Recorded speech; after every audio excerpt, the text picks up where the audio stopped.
Hello again, my name is Jason, and today I'm going to be talking about The Book of the Dun Cow by Walter Wangerin Jr. I hope I'm saying that right. This book I found several years ago. I was visiting my grandmother, and she had it on her bookcase. And I started reading it, and as I recall, she didn't know where it came from at that point. She didn't remember, and she wasn't going to read it, so she gave it to me, which I very much appreciated. I very much like this book. It is an allegorical book, so if you don't like allegory, yeah, give it a pass. However, the book is interesting in a few ways. So the characters in the book are all animals.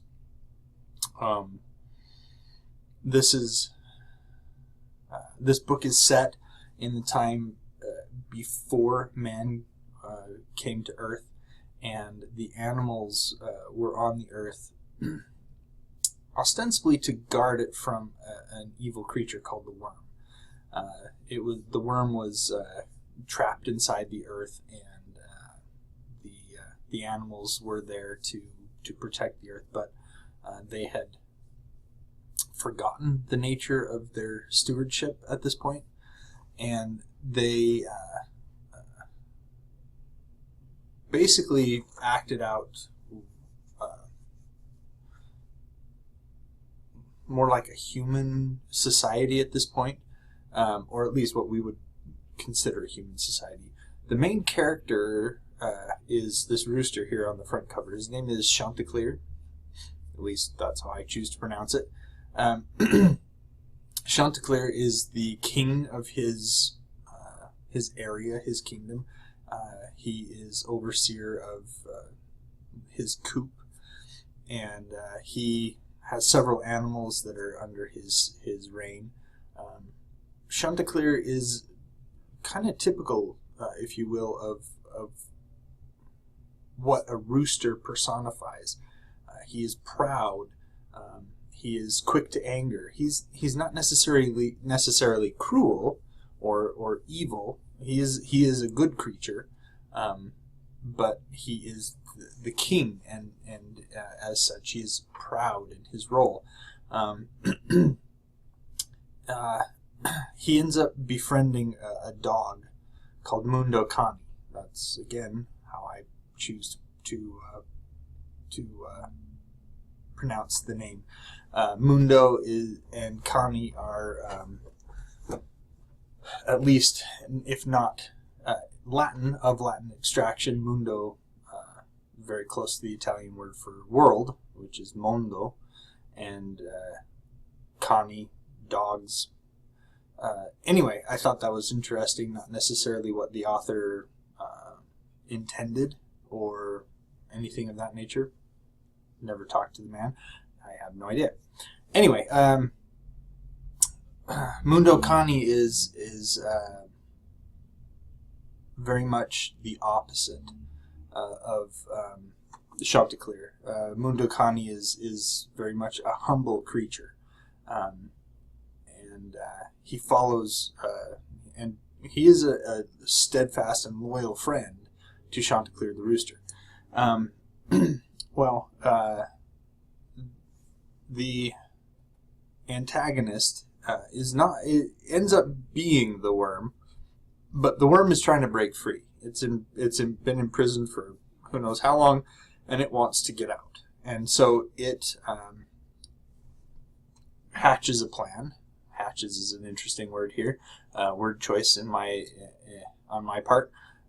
There's a kingdom neighboring Chanticleer's where there is another rooster, and this rooster is not as well respected or nor feared as Chanticleer in his kingdom, and his main complaint is that he has no heir.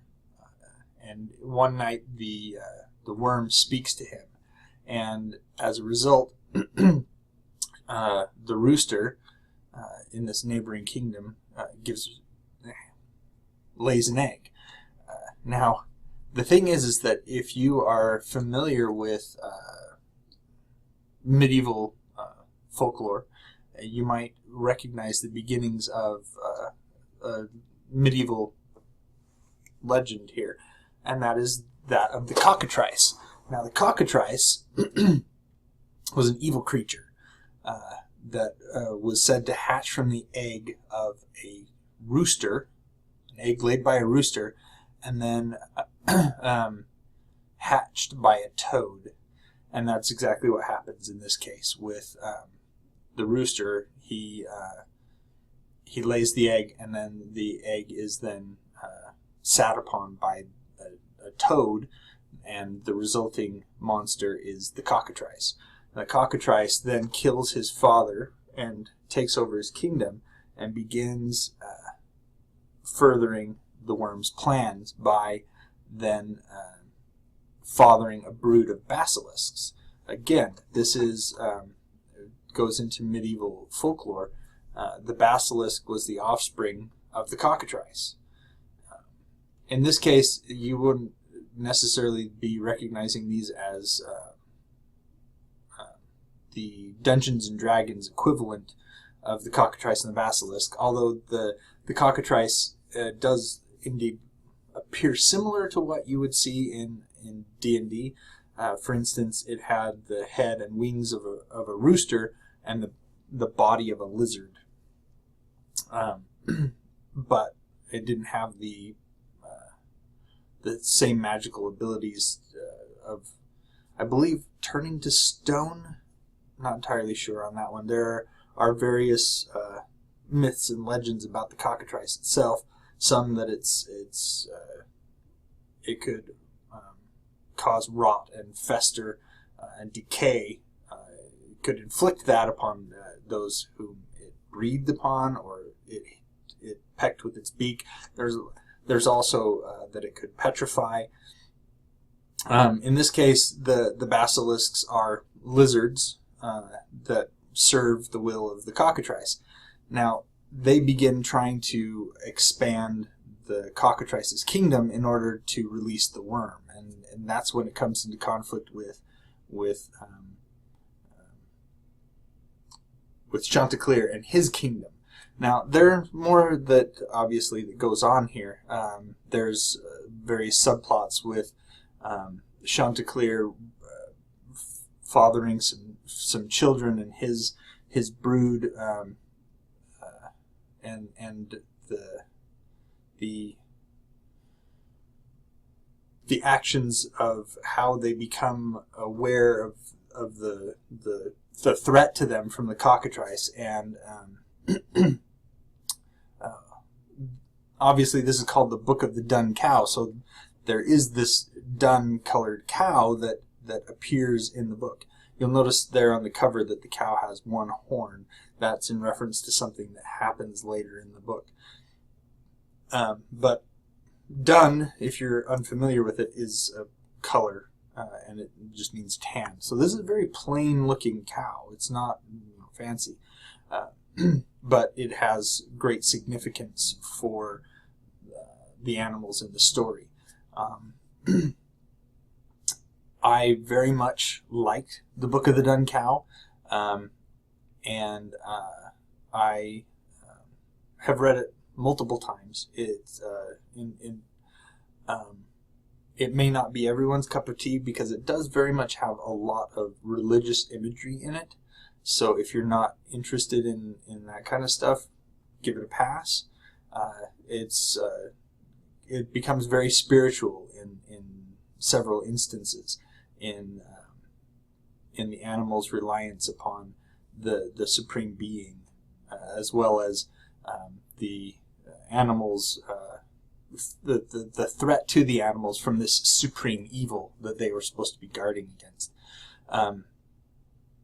So there are, as I said at the beginning, this is an allegory, a book that's heavy with allegory. So again, if you don't like that kind of story, give it a miss. I don't necessarily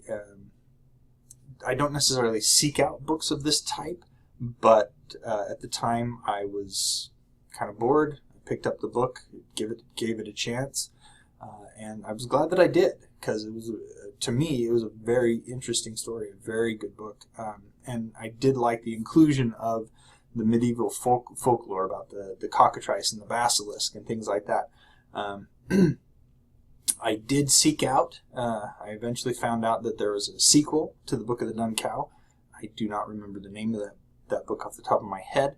I didn't like it as much as I liked this one. This one, in my opinion, was much better. Was of the two, was the better of the two books. So if this at all strikes your fancy, go for it. This is a good book, and I very much enjoyed it. If you have any questions or comments, please, as always, leave them down below. Like and subscribe, and turn on the notifications so that you will get the videos as they come. And thank you for listening, and until next time, enjoy what you're reading.